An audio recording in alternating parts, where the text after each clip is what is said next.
Sayyidina Muhammadin wa ala alihi wa sahbihi ajma'in. Kaum muslimin, kaum muslimat,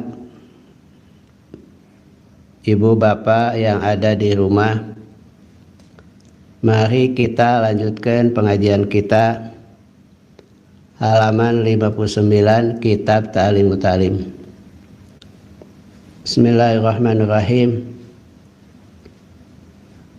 Wa ta'zimu sya'airillah, dan mengagungkan syiar agama Allah. Wa syukru ala ni'amillah, dan syukur atas nikmat-nikmat Allah.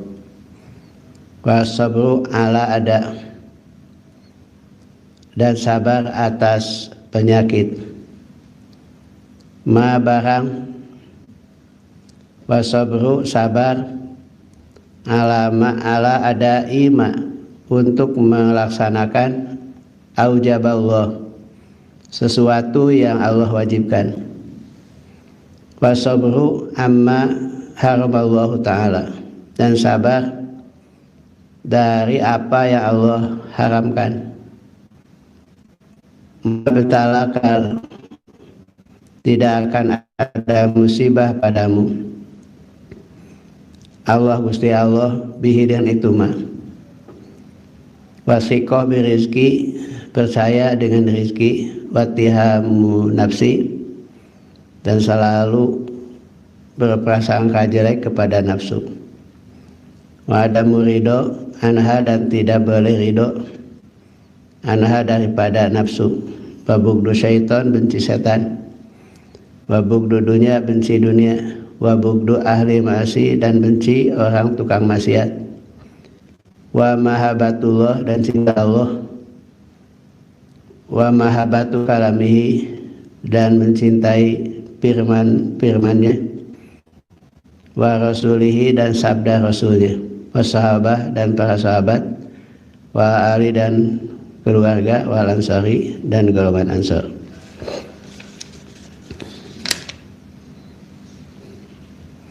Wa salihina, dan orang-orang soleh.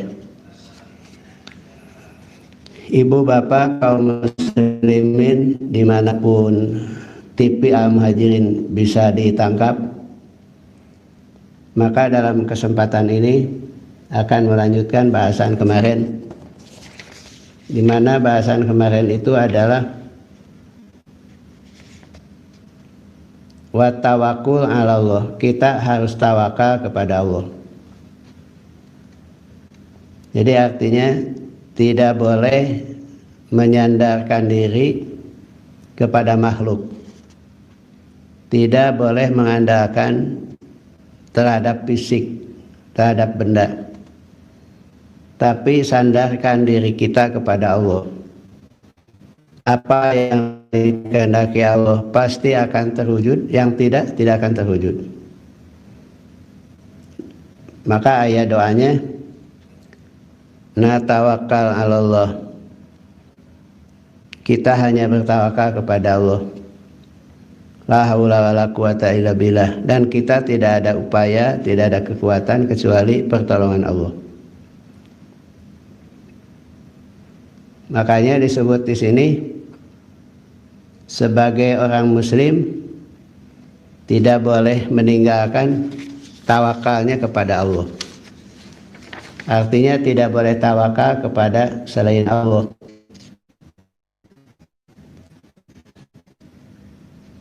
Tidak boleh tawakal kepada selain Allah Subhanahu wa ta'ala.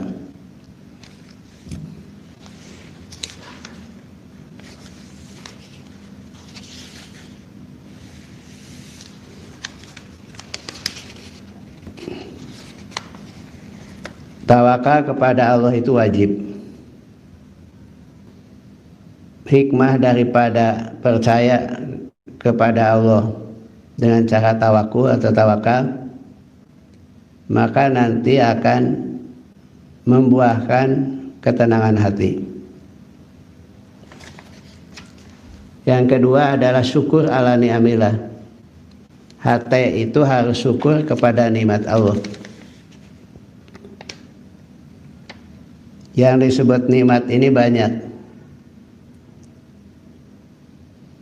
baik itu dengan lidah, perbuatan ataupun dengan hati.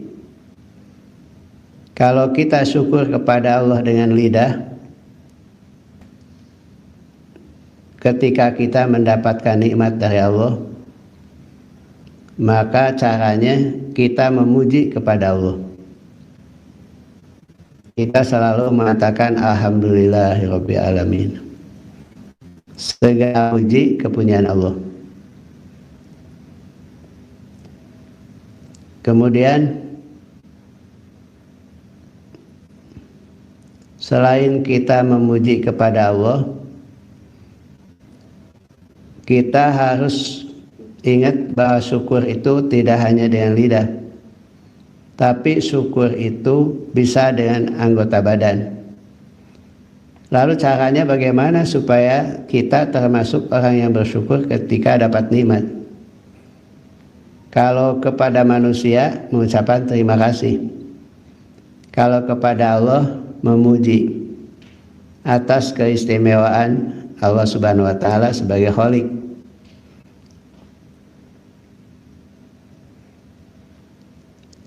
Wa syukru jawari, kemudian syukur dengan anggota badan, yaitu luha fi taatillah, menggunakan semua nikmat Allah itu di dalam ketaatan pada Allah. Jadi kita taat pada Allah, kita melaksanakan perintahnya, maka itu masuk kategori syukur dengan anggota badan. Wajtinabu ma'asihi, dan kita harus sanggup menjauhi maksiat. Itu adalah syukur dengan anggota badan. Kalau syukur dengan hati apa? Kalau syukur dengan hati, kita melihat nikmat itu sebagai anugerah datang dari Allah. Wa ma bikum min nikmatin faminallah. Apapun yang ada pada diri kita, semua itu nikmat yang diberikan oleh Allah kepada kita. Hanya kita harus menselaraskan antara syukur lidah, syukur anggota badan, syukur hati. Keselarasannya adalah semuanya dalam rangka taat pada Allah, dalam rangka ibadah pada Allah, dalam rangka melaksanakan perintah Allah atau menjauhi larangannya. Pekerjaan hati itu adalah sabar ala adaima aujaballah.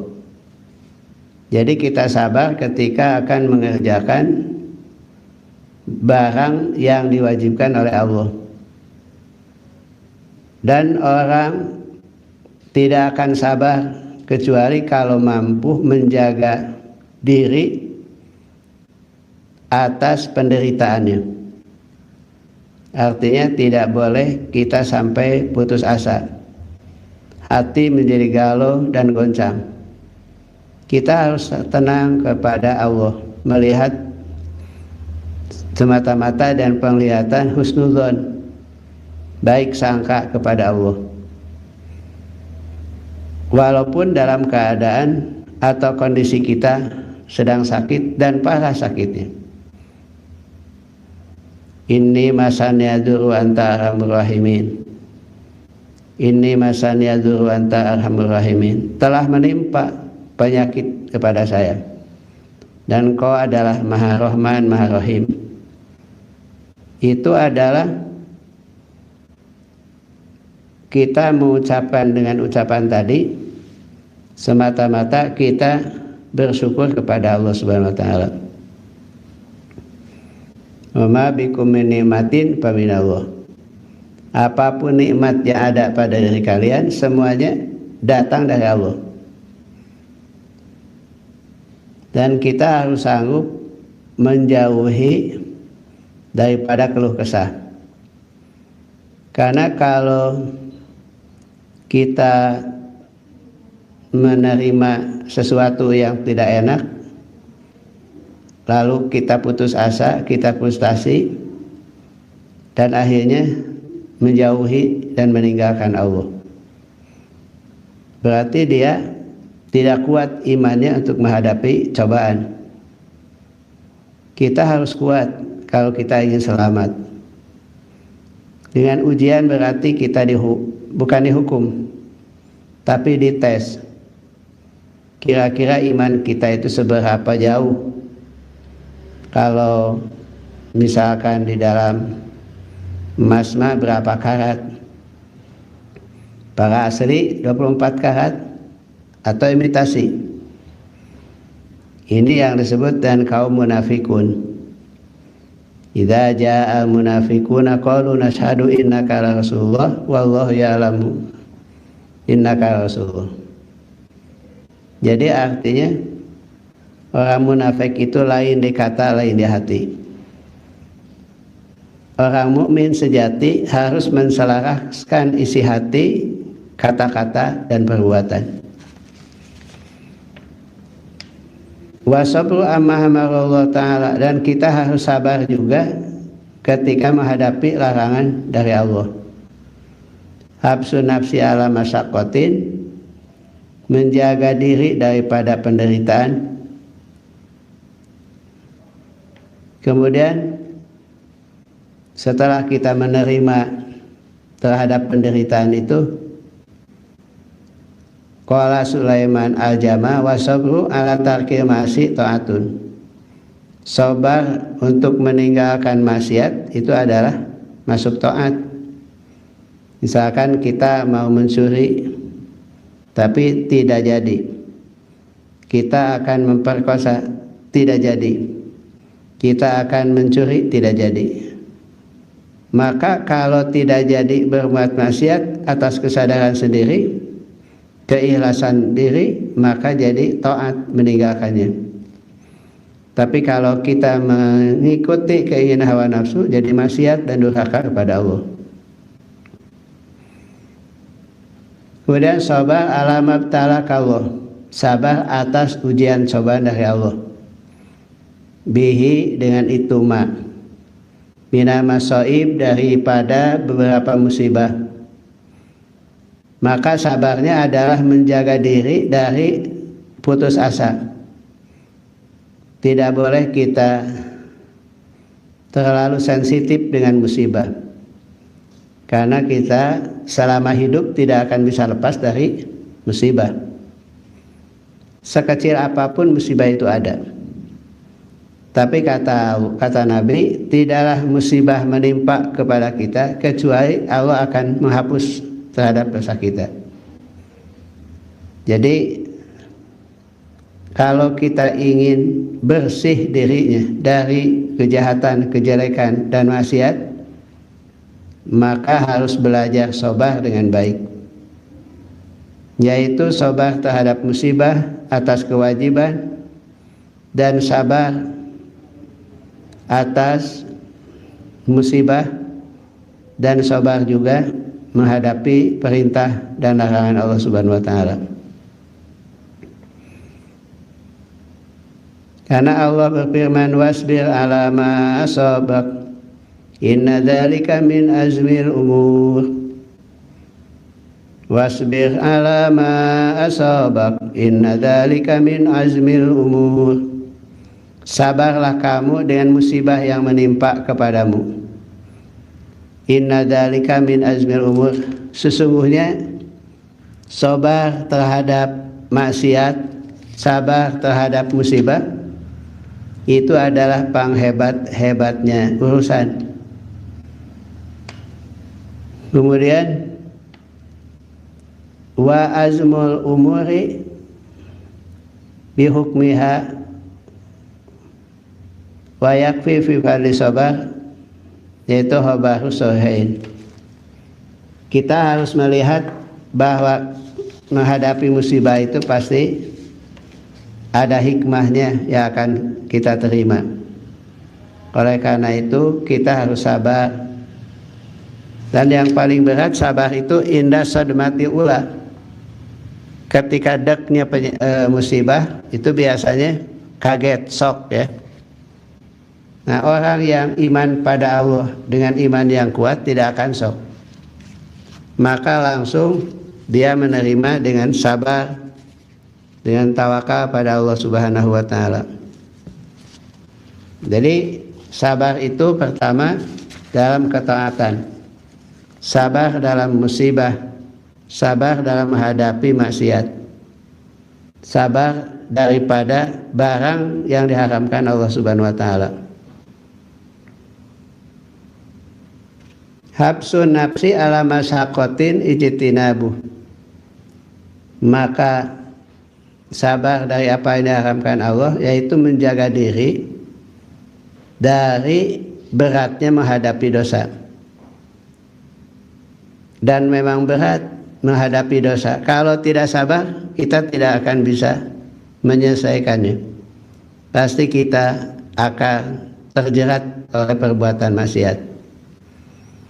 Juga sabar itu adalah menghadapi musibah. Jauhkanlah yang namanya frustasi, putus asa karena ada musibah. Kita harus sabar, dan sabar itu adalah sebagus-bagusnya sikap atau perbuatan. Wasbir ala ma asabaka inna dzalika min azmil umur. Bahwa sabar menghadapi musibah itu adalah sebaik-baiknya perkara.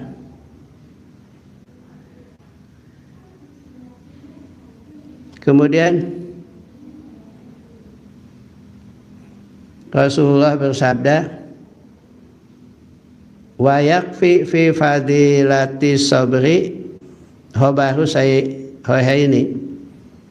Jadi cukup melihat keutamaan sabar, yaitu dua hadis sahih. Qala ma'ato ahadun syai'an huwa khairun lah wa ausa'u minas sabri. Artinya bahwa tidaklah seseorang memberikan sesuatu yang lebih baik baginya dan lebih luas daripada sabar. Jadi artinya tidak ada sikap hati yang paling bagus, tidak ada sikap hati yang paling hebat, tidak ada sifat hati yang dipuji, kecuali kita ini menyatakan bahwa Allah memberikan sesuatu itu adalah satu nikmat yang tidak bisa tidak kecuali itu jadi kebaikan buat kita. Wasiqah ala itimad. Makanya di Al-Quran disebutkan walanabluwannakum bisyai'im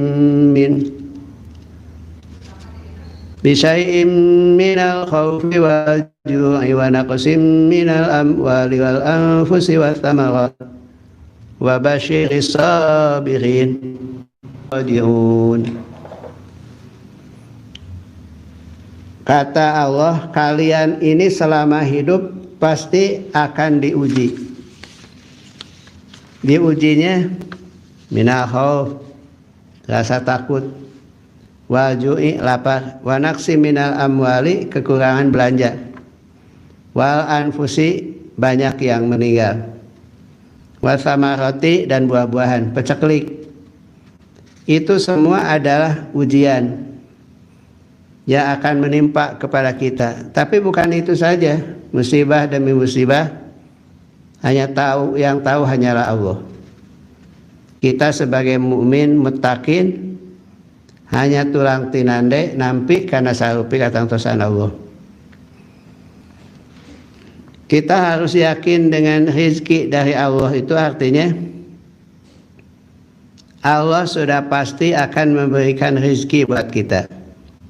Tidaklah semata-mata Allah melahirkan kita lewat ibu kita sampai dibesarkan, itu sudah membawa masing-masing rezekinya dari Allah.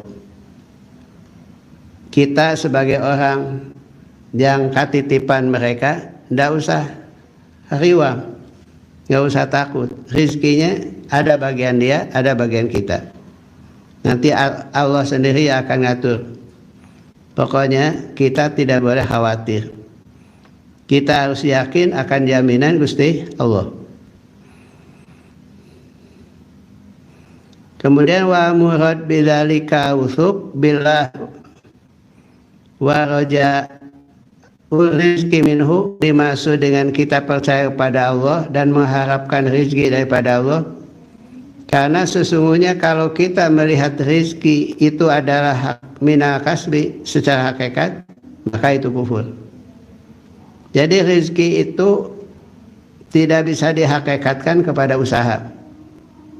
Artinya hasil tidak hasil kumagawena, tidak benar. Kita kerja, kita usaha sebaik-baiknya, tapi dalam hati mungkin ada hasilnya, mungkin tidak ada hasilnya. Dua kemungkinan itu akan terjadi. Tapi yang tidak boleh diyakini oleh kita bahwa rezeki itu adalah dari Allah. Dihakikatkan, kudu nama hakikatnya dari Allah, syariatnya hasil usaha. Itu yang benar. Bukan semua dihakikatkan. Syariatnya rezeki datang itu adalah usaha kita yang terus-menerus sampai menghasilkan. Jadi kita tidak boleh melihat rezeki semata-mata rezeki itu adalah hasil kerja, hasil usaha, hasil jerih payah kita.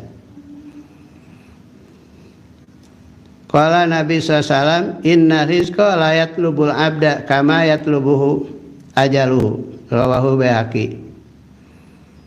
Kata Rasulullah, sesungguhnya rizki itu akan mencari hamba atau orang seperti ajal akan mencari kita. Jadi kita gak bisa menghindari dari ajal. Wa idza jaa ajaluhum la yastahiruna sa'atan wa la yastaqdimun. Bila datang ajal, tiba mati, malaikat Ajrail menjemput. Itu sudah ada ketentuan dari Allah. Itu ujian dari Allah. Jangan sampai gara-gara ujian sholat, barang bentong, sunat tidak dikerjakan, ngaji tidak diikuti. Karena kurang percaya kepada Allah. Padahal rezeki itu akan mencari kita. Asal kita beriman dekat dengan Allah, rezeki yang mencari kita, bukan kita yang mencari rezeki. Kecuali kalau ada itu bukan kita yang mencari, dia yang mencari.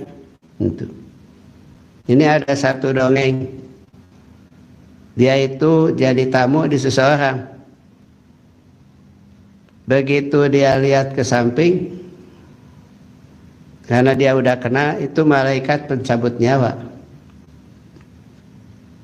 Akhirnya orang ini keluar meninggalkan tamu tadi. Yang notabene tamu itu malaikat pencabut nyawa. Dia kabur karena takut mati disambut sama dia.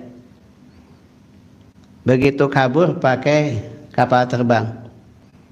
Begitu sampai turun di bandara, yang tadi datang dan dia melihat ternyata sudah ada di bandara. Sampai dia kaget, kok ada di sini? Jawaban malaikat tadi, aku ditugaskan untuk mencabut nyawa kamu. Jadi kalaupun kamu lari kemana, tidak akan bisa menghindar. Sekarang kamu harus mati. Mati. Jadi artinya ajal mencari kita. Kalau rizki yang mencari kita. Kemudian termasuk maksiat hati itu ittihamun nafsi. Maksudnya bahwa kita ini harus selalu mengarahkan hati kita untuk ibadah, untuk taat. Tidak boleh hati kita hanya semata-mata memikirkan dunia, memikirkan harta. Sehingga banyak perilaku itu menjadi tidak baik, seperti khianat, nipu, dan lain sebagainya. Wa adamu ridho anha, dan tidak suka, tidak ridho nafsu kepada apa? Kepada sesuatu yang menyimpang dari agama. Artinya kita harus ridho dengan apapun yang menimpa kepada kita,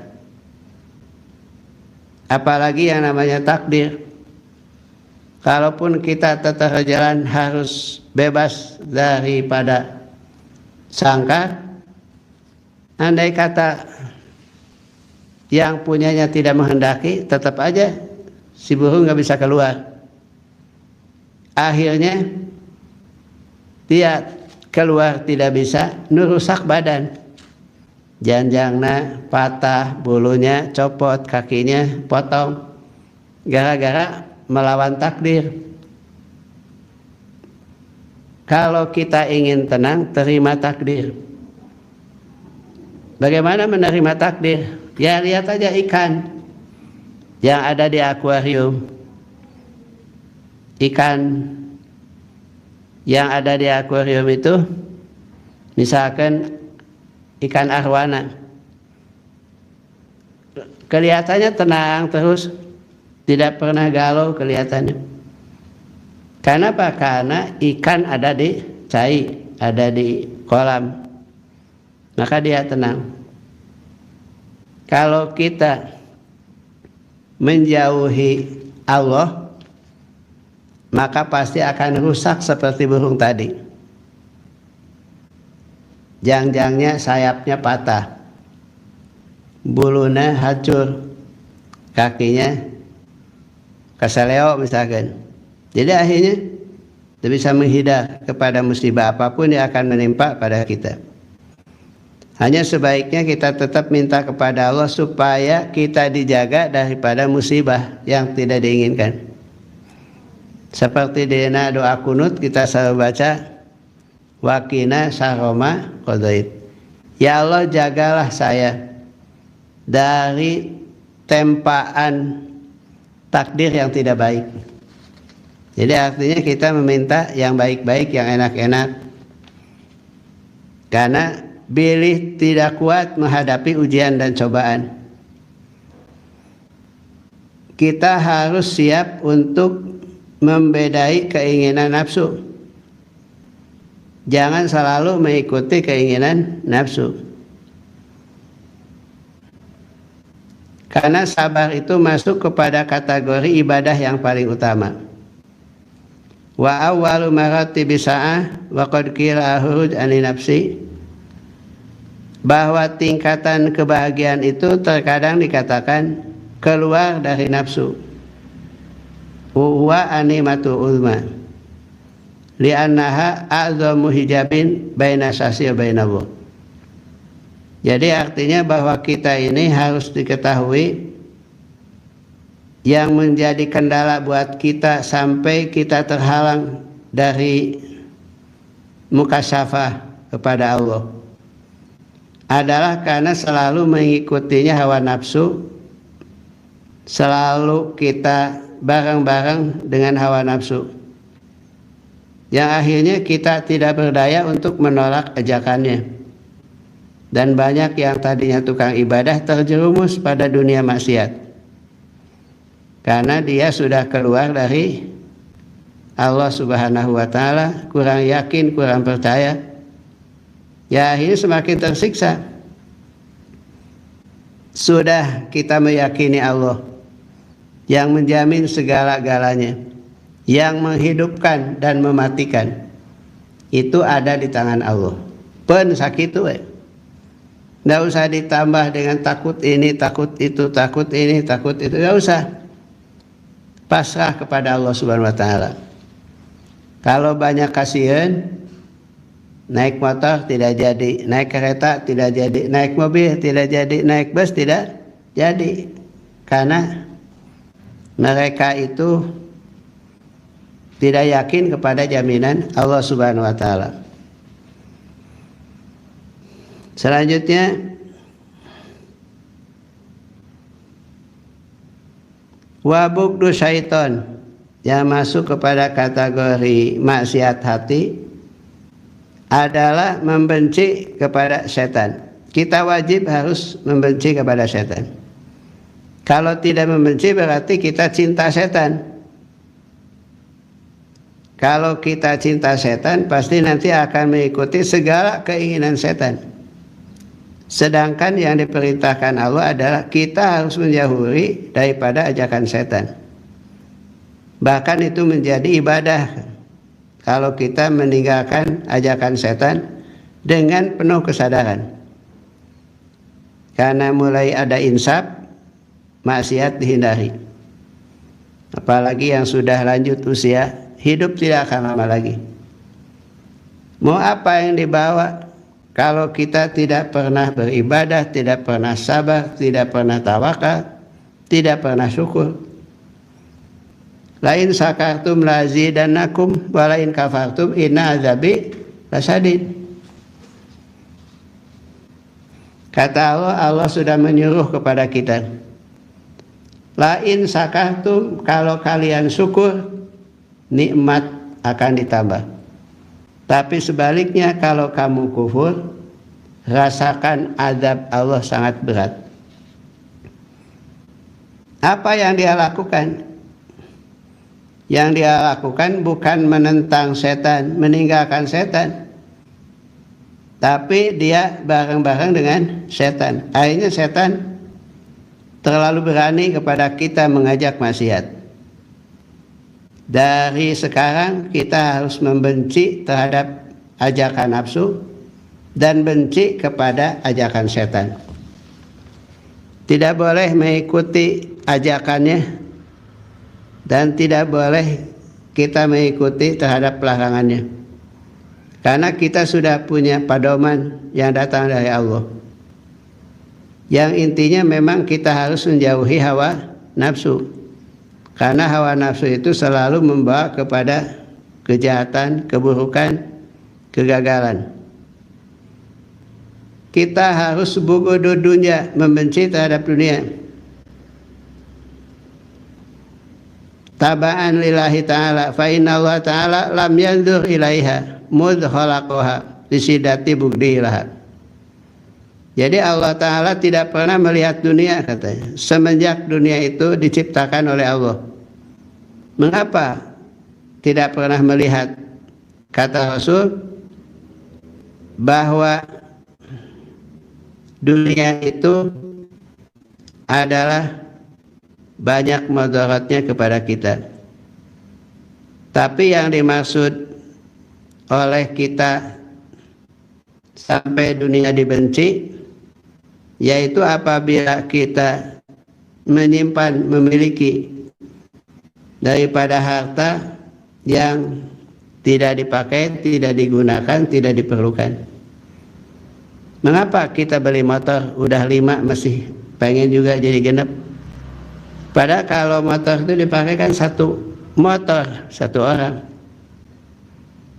Jadi akhirnya kembali kepada bahasan kemarin, wala tubadzir inna mubadzirina kanu ikhwanas syayatin. Orang yang selalu mengikuti karena ajakan setan berarti kita pemilik daripada setan, termasuk keluarganya. Kita tidak boleh bersahabat dengan setan.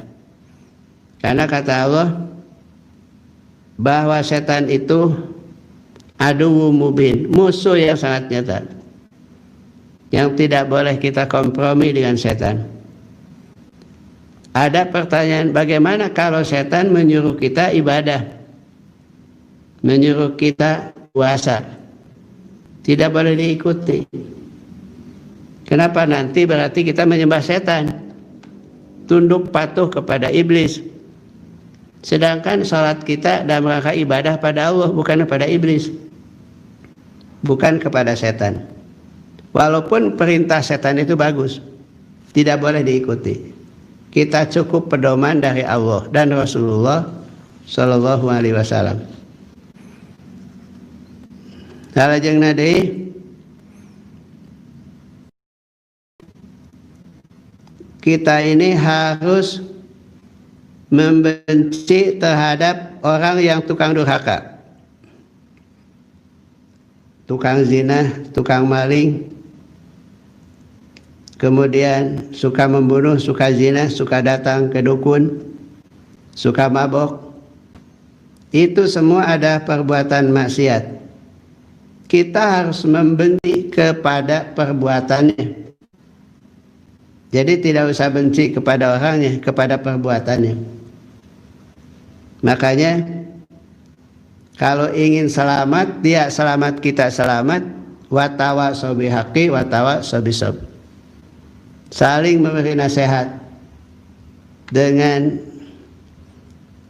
ketakwaan, dengan penuh kesabaran, dan berpegang teguh kepada kebenaran. Maka itulah kesabaran yang harus kita bangun.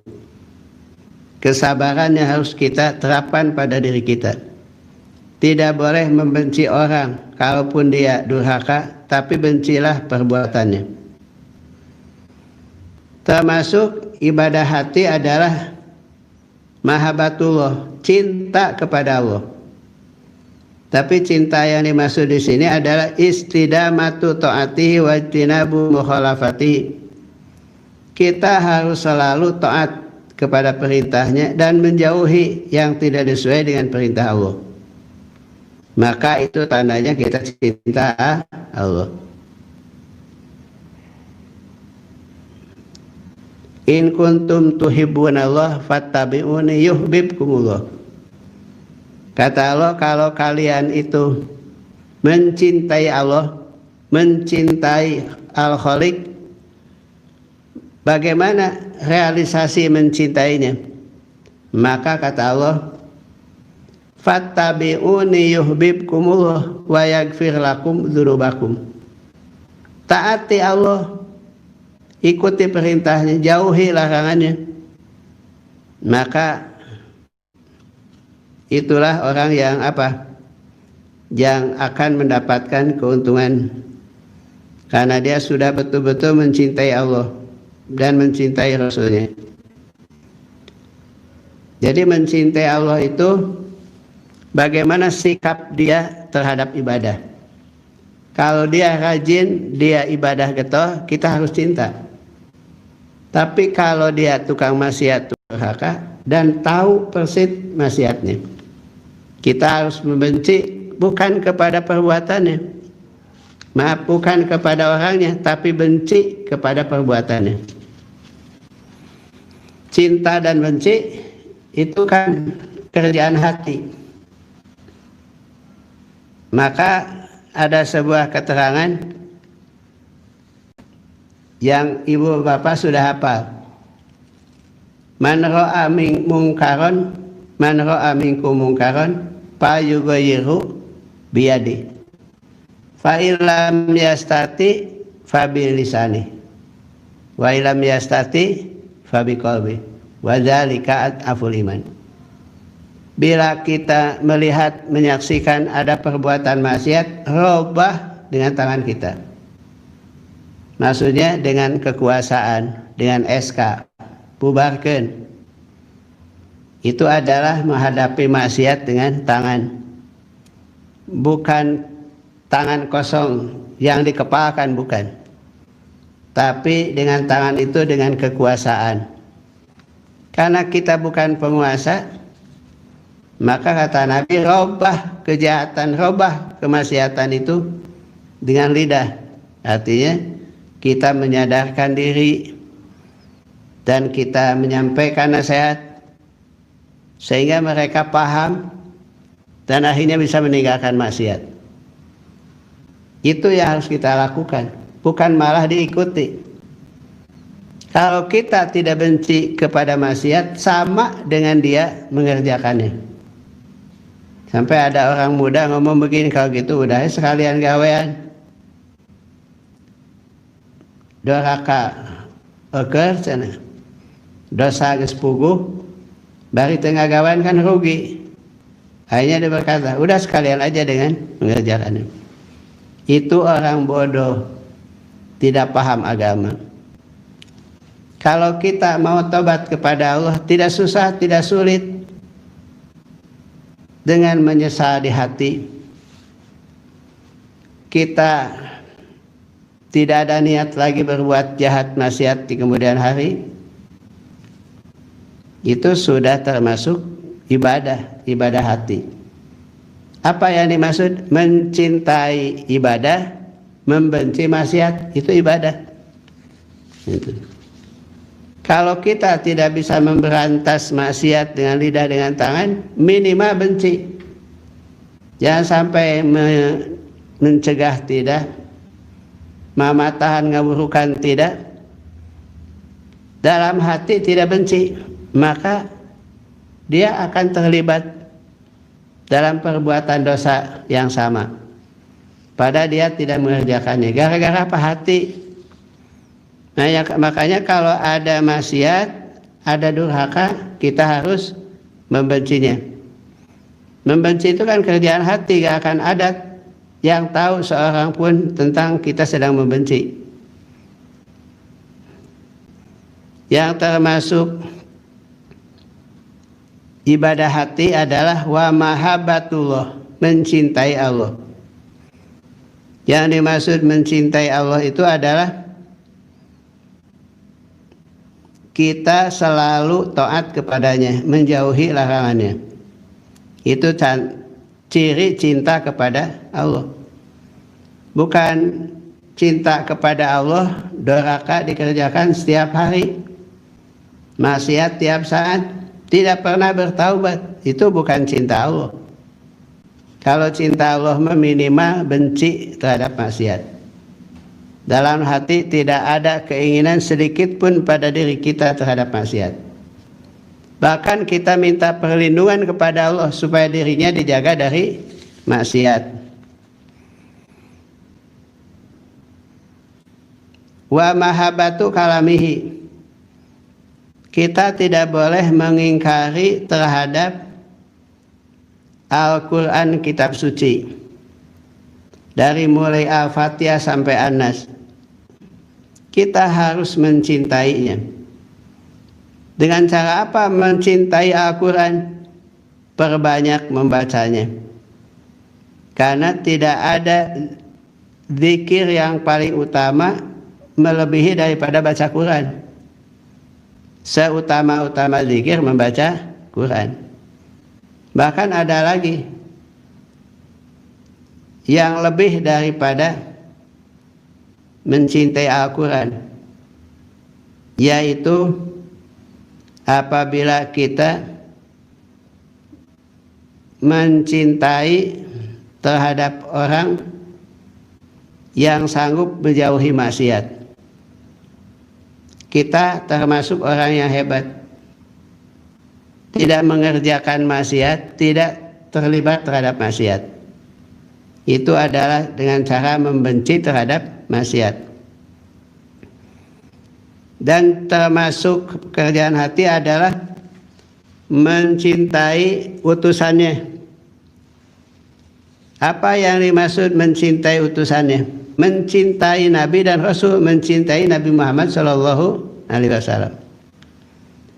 Rasul bersabda, la yu'minu ahadukum hatta yakuna Allah wa rasuluhu ahabba ilaihi mimma siwahuma. Tidak termasuk orang beriman salah satu di antara kalian sampai Allah dan Rasul lebih dicintai baginya daripada yang lain. Kita harus lebih mencintai kepada Allah dan Rasul daripada mencintai kepada benda, mencintai kepada harta. Kita harus lebih mencintai kepada Allah dan Rasul daripada kita mencintai terhadap makhluk.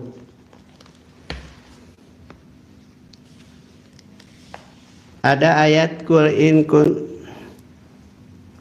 kana aba'ukum wa abna'ukum wa ashiratukum wa azwajukum wa masakin tardawnaha ahabba ilallah miras. Ahabba ilallah, ahabba lebih dia cintai daripada Allah dan Rasul, dan lebih cintai daripada jihad di jalan Allah. Fatarabbasu hatta ya'ti Allah bi amri. Maka siap-siap nanti akan datang azab dan siksa kepada kita. Jadi intinya tidak boleh mencintai yang lain daripada kepada Allah Rasul dan jihad di jalan Allah.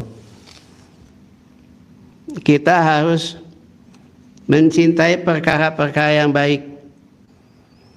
Kalau seseorang sudah melakukan ibadah, maka kita harus senang, kita harus bahagia. Gitu. Kita bahagia kepada orang yang sedang ibadah, cinta kepada ahli ibadah, sudah termasuk taat, termasuk ibadah. Ya, akhirnya tidak banyak perbuatan, tapi karena banyak kecintaan, akhirnya dia mendapatkan pahala dari Allah dengan pahala yang sebanyak-banyaknya. Makanya di ini sebutkan adalah hati.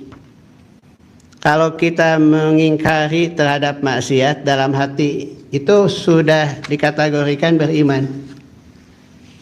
Tapi kalau kita sama sekali tidak ada kebencian terhadap perbuatan maksiat, maka dia adalah terlibat dan termasuk daripada bagian orang yang melakukan maksiat.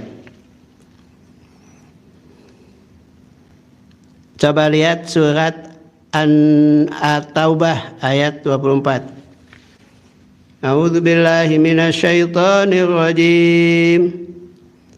Bismillahirrahmanirrahim. Qul in kana aba'ukum wa abna'ukum wa ikhwanukum wa azwajukum wa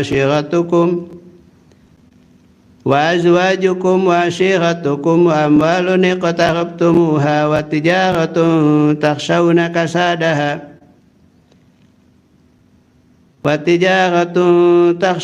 kasadaha wa masakinu tardawnaha ahabba ilaikum minallahi wa rasulihi wa jihadin fi sabilihi fatarabbasu hatta ya'tiyallahu bi amrihi wallahu la yahdil qaumal fasiqin. Katakan, hai Muhammad, kepada umat, kalau bapak kalian, anak kalian, saudara kalian, istri kalian, keluarga kalian, harta yang kamu mencarinya, usaha yang kamu takutkan kerugiannya, dan rumah tinggal yang kamu sukai, itu ternyata lebih kamu sukai daripada Allah dan Rasul, lebih kamu sukai daripada berjuang di jalan Allah. Maka kata Allah ancamannya, fatarabbasu hatta ya'tiyallahu bi amri. Maka kita tunggu nanti ada sesuatu yang diturunkan dari Allah Subhanahu wa taala. Di antaranya berupa azab. Oleh karena itu kita meminta pertolongan kepada Allah supaya diri kita diberi hidayah. Hidayah apa? Membenci kepada perkara yang 7 tadi daripada kita kebencian kepada yang lain. Tidak boleh kita cintai melebihi daripada kecintaan kita kepada Allah dan Rasulnya. Kalau kita lebih mencintai kepada yang 7 tadi daripada Allah Rasul, tunggu tanggal main, azab Allah akan turun. Kita harus cinta Allah, cinta Rasul. Kita harus jihad di jalan Allah, melawan kemungkaran dan kebatilan. Kalau tidak, fatarabbasu hatta ya'tiyallahu bi amri. Siap-siap nanti akan datang. Apa yang akan Allah turunkan? Di antaranya azab, siksa Allah. Yang disebut nanti turunnya musibah. Banyak kecelakaan, banyak yang mati, banyak yang sakit, banyak musibah gitu. Itu adalah warning dari Allah kepada kita. Termasuk corona ini, warning dari Allah. Jangan sekali-kali yang 7 kamu lebih cinta daripada Allah, Rasul dan jihad.